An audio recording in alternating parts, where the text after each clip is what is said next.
Hello दोस्तों। नया NFO आया है HSBC India export opportunities fund. 5 सितंबर से 19 सितंबर के बीच में ये एनएफओ की तारीख है। हम इस एनएफओ से जुड़ी हुई कुछ इंपॉर्टेंट चीजों को इस वीडियो में डिस्कस करने वाले हैं। अब देखिए, जैसे ही नाम में आप देख सकते हैं एक्सपोर्ट्स हैं, तो यहां पर एक्सपोर्ट थीम की कंपनियों पर इन्वेस्टमेंट होगा। अब जब एक्सपोर्ट्स की बात कर रहे हैं तो किसी भी देश की जब जीडीपी बढ़ती है तो उसका एक बहुत क्लोज कोरिलेशन होता है एक्सपोर्ट ग्रोथ के साथ। जैसे हम चाइना की बात करते हैं तो चाइना की जीडीपी ग्रोथ हुई तो एक बड़ा रीजन क्या था, उनका एक्सपोर्ट्स का ग्रो हुआ। सिमिलरली आप वियतनाम का देख सकते हैं, यूनाइटेड किंगडम, जापान, भारत, हमारे देश का भी बात कर सकते हैं, थाईलैंड का बात कर सकते हैं। तो किसी भी देश को अगर ग्रो करना है तो अपने एक्सपोर्ट्स को भी ग्रो करना होगा। अब जब ग्रो की बात कर रहे हैं तो आप यहां देख सकते हैं, जैसे भारत की जो नॉमिनल जीडीपी 3.6 ट्रिलियन 2023 में थी, जो कि लगभग डबल हो जाएगी। अब एक्सपोर्ट की बात करेंगे तो एक्सपोर्ट 2.5 टाइम्स होने की बात है। अब एक्सपोर्ट्स में भी हम दो पार्ट कर लेते हैं। पहला हो गया प्रोडक्ट एक्सपोर्ट्स, ये 2.2 टाइम्स ग्रोथ होगा। और फिर दूसरा सर्विसेज एक्सपोर्ट, जहां पर मोस्टली जो आईटी कंपनीज आ गई है, तो ये 2.9 टाइम्स ग्रोथ होगा। तो भारत की जीडीपी ग्रोथ होगी और उसमें एक बड़ा जो भूमिका कोई निभा सकता है वो क्या, एक्सपोर्ट ग्रोथ एक बड़ी भूमिका निभा सकता है। अब एक्सपोर्ट में दो चीजें आप मान सकते हैं। एक है मर्चेंडाइज एक्सपोर्ट, जहां पर फार्मा कंपनियां आ गई या फिर टेक्सटाइल्स आ गए, और दूसरा सर्विसेज, जहां पर मोस्टली जो स्किल बेस्ड हो गया, जैसे आईटी कंपनीज। यहां पर आप देखिए 2001 से आप मोस्टली देखेंगे सर्विसेज का ग्रोथ रहा है। अभी भी आप देखेंगे तो सर्विसेज का ग्रोथ ज्यादा है कंपेयर टू मर्चेंडाइज के ग्रोथ का कंपैरिजन में। अब मैन्युफैक्चरिंग में भी धीरे धीरे ग्रोथ आ रहा है, और मैन्युफैक्चरिंग जितना भारत करेगा उतना एक्सपोर्ट्स की अपॉर्चुनिटी होंगी। जैसे फॉर एग्जांपल हम क्या मैन्युफैक्चर और एक्सपोर्ट कर सकते हैं, और इनफैक्ट अभी भी कर रहे हैं। जैसे केमिकल्स 19 to 23% ग्रोथ की बात है, फार्मा में 16 to 18% growth, industrial machinery 18 to 20%, electrical and electronics, ये एक मेजर थीम है दोस्तों, जहां पर लास्ट 3-4 सालों में भारत की कंपनियां, क्योंकि बहुत एक इंडिया का क्रिटिसिज्म भी होता था कि हम लोग मैन्युफैक्चरिंग में थोड़ा पीछे रह गए हैं, लेकिन इलेक्ट्रॉनिक्स में अब हम थोड़ा स्ट्रांग आ रहे हैं। तो 35 to 40% एक्सपोर्ट ग्रोथ की यहां पर बात है। ऑटोमोटिव में 15 to 18% की ग्रोथ, और टेक्सटाइल अपैरल्स में 13 to 16% ग्रोथ। तो सर्विसेज में तो स्ट्रांग हम है ही, लेकिन आने वाले टाइम में जो मैन्युफैक्चरिंग वाला पार्ट है वहां पर भी हमारा स्ट्रांग ग्रोथ होगा, और एक्सपोर्ट में भी स्ट्रांग ग्रोथ होगा। अब जब हम इस फंड की बात कर रहे हैं तो फंड में जो सर्विसेज कंपनियां तो रहेंगी, फिर मैन्युफैक्चरिंग गुड्स मैन्युफैक्चरिंग कंपनियां भी रहेंगी। तो टोटल लगभग 310 कंपनियों का एक यूनिवर्स यहां पर हो सकता है। ये टॉप की जो 500 कंपनीज है उसकी हम बात कर रहे हैं। यहां पर लार्ज कैप भी रहेंगे, मिड कैप और स्मॉल कैप भी रहेंगे, लेकिन एक बड़ा यूनिवर्स स्मॉल कैप के द्वारा आने वाला है दोस्तों। अब कुछ सेक्टर यहां एक्सक्लूड भी हो सकते हैं, क्योंकि देखिए, चूंकि एक्सपोर्ट थीम का फंड है, तो जो कंपनियां जिसका रेवेन्यू 20% से ज्यादा इंडिया से बाहर आता है, उन कंपनियों को ही कंसीडर किया जाएगा। तो कौन कंपनियां जिनका मैक्सिमम बिजनेस भारत में आता है, for example banks, capital markets, फिर फाइनेंस की दूसरी company, cement company, gas, insurance, power, realty, तो ये सब कंपनियां पोर्टफोलियो का पार्टिसिपेशन उनको नहीं मिलेगा दोस्तों।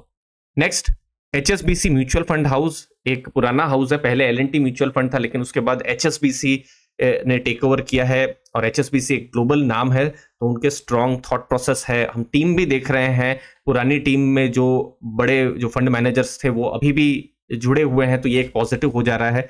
तो जो उनका जो अप्रोच है, ऐसी कंपनियों को चुनना जिनका मोड स्ट्रांग हो, कॉर्पोरेट गवर्नेंस स्ट्रांग हो, कैश फ्लो स्ट्रांग हो, और वैल्यूएशंस भी ठीक ठाक हो, मतलब बहुत महंगी कंपनियां भी वो ना खरीदे। अब यहां पर क्या क्या आप मान सकते हैं थीम्स या फिर जो सेक्टर्स हैं जहां पर फोकस रहेगा, जैसे ऑटोमोबाइल्स, टेक्सटाइल्स, आईटी तो रहने ही वाला है, क्योंकि आप देखिए जो आईटी कंपनीज के जो मैक्सिमम जो ऑर्डर्स हैं वो बाहर से ही आते हैं, यूएस से, यूरोप से, etcetera. Construction companies, electrical equipment, transport, petroleum, फिर फार्मा भी बहुत बड़ा नाम है यहाँ, तो मैन्युफैक्चरिंग के साथ आप एक्सपोर्ट्स को जोड़ रहे हैं, फिर टेलीकॉम, फिर industrial product and manufacturing, metals, health care, agriculture, chemicals. तो ये एक ब्रॉड यूनिवर्स है। तो ये समझना है, ये सब सेक्टर्स की या ये सब थीम की जो कंपनियां हैं वो इस पोर्टफोलियो में रह सकती हैं, और क्या नहीं रह सकती है, जो हमने देखा मैक्सिमम यहां पर जो banks, finance, capital markets, insurance related जो कंपनियां हैं वो यहां पर इसका पार्ट नहीं बनेंगे दोस्तों। अगर हम बेंचमार्क देखेंगे तो बेंचमार्क निफ्टी 500 टीआरआई है और हाई रिस्क रहने वाला है। और कभी भी आप इक्विटी में इन्वेस्ट करते हैं तो वो हाई रिस्क वाली चीज तो रहेगी ही दोस्तों, तो वो आपको ध्यान में रखना है। तो यहां लास्ट में कुछ की पॉइंट्स, एक्सपोर्ट ओरिएंटेड थीम पर फोकस है इस फंड का। अब इसका कुछ पॉजिटिव और नेगेटिव दोनों भी हो सकता है। जैसे अगर सोच लीजिए भारत में कुछ इंटरनल प्रॉब्लम्स हो रही है तो इन कंपनियों को बहुत ज्यादा इंपैक्ट नहीं पड़ेगा क्योंकि उनके मैक्सिमम रेवेन्यू बाहर से आ रहा है। लेकिन ये उल्टा भी हो सकता है, जैसे इस मोमेंट पे भारत बहुत अच्छा कर रहा है, हमारी देश की इकोनॉमी बहुत अच्छा कर रही है। अब सोच लीजिए बाहर के देश, कोई भी एक देश मान लीजिए या कोई कॉन्टिनेंट मान लीजिए, वहां पर तकलीफ चल रही है क्योंकि, और कुछ देश तो हम देख ही सकते हैं जहां पर पॉलिटिकल इंस्टेबिलिटी रहती है। अब सोच लीजिए किसी कंपनी का बड़ा ऑर्डर वहां से आता हो तो फिर इंपैक्ट हो सकता है। तो ये भी हमको ध्यान में रखना है। कभी भारत अच्छा करे और बाहर अच्छा ना हो तो फिर शायद इतना अच्छा परफॉर्मेंस आपको ना भी देखने को मिला जो भी कंपनियां रहेंगी। तो वोलेटिलिटी यहां पर कभी कभी रह सकती है और वोलेटिलिटी के लिए आपको रेडी रहना है क्योंकि ये एक ब्रॉड बेस्ड इंडेक्स नहीं है। कुछ सेक्टर्स यहां से इसके जो पार्ट है वो हमको देखने को नहीं मिलेगा। लेकिन फिर भी एक्सपोर्ट एक लॉन्ग टर्म की थीम है तो आपको कुछ एक्सपोर्ट ओरिएंटेड हाई ग्रोथ कंपनियों में एक्सपोजर मिलेगा। और जैसे जैसे भारत ग्रो कर रहा है, एक्सपोर्ट ग्रो करेंगे तो ये कंपनियां भी ग्रो करेंगी, इनका प्रॉफिट्स भी ग्रो करेगा और एज एन इन्वेस्टर आपको भी उसका फायदा मिलेगा। लेकिन आपको इसका पॉजिटिव नेगेटिव दोनों देखना है। अब आपके पोर्टफोलियो में आप इसको किस तरीके से देखेंगे, तो देखिए आप इसको एक थीमेटिक फंड मानिए और ये है भी थीमेटिक फंड एक्सपोर्ट ओरिएंटेड। तो और थीमेटिक फंड की जब हम बात करते हैं तो जनरली, इनफैक्ट आपने मेरे पुराने वीडियोस में भी देखा होगा, मैं जनरली यही कहता हूं कि 5 से 20% आपके पोर्टफोलियो का हिस्सा होना चाहिए। ठीक है, अब ये एक थीमेटिक फंड है। बहुत सारे थीमेटिक फंड भी आए हुए हैं जैसे इनोवेशन फंड, मैन्युफैक्चरिंग फंड, कितने सारे अभी पिछले कुछ समय में आए हुए हैं थीमेटिक फंड। इनफैक्ट जो सेक्टरल फंड्स हैं उसको भी आप क्लब कर लीजिए, जैसे सोच लीजिए सिर्फ आईटी सेक्टर का फंड या बैंकिंग सेक्टर का फंड। तो थीमेटिक फंड्स जो है आपके पोर्टफोलियो का एक सैटेलाइट पार्ट जैसा होना चाहिए। मान लीजिए आपका पोर्टफोलियो 50 लाख रुपीस का है तो 50 लाख में जितने भी थीमेटिक फंड है, सोच लीजिए 3 थीमेटिक फंड है तो सब मिला के आपके पास 5 लाख 6 लाख हो तो चलेगा। लेकिन आपका 50 लाख में अगर सोच लीजिए 5 थीमेटिक फंड है और सभी में आपने 10-10 लाख इन्वेस्ट कर दिया तो बहुत हाई रिस्क हो जाएगा। ठीक है, बहुत वॉलेटिलिटी रहेगी, तो आपको ध्यान में रखना है। नेक्स्ट, एचएसबीसी जो एज ए फंड हाउस एक मजबूत फंड हाउस है। पहले एल&टी म्यूचुअल फंड नाम था, लेकिन अभी भी जो टीम है वो एक स्ट्रॉन्ग टीम हमको देखने को मिल रही है। बिजनेस जो है वो ध्यान में रखिए कि बाहर के देशों की जो किस तरीके से इकोनॉमी है उस पर डिपेंड ज्यादा करेगा।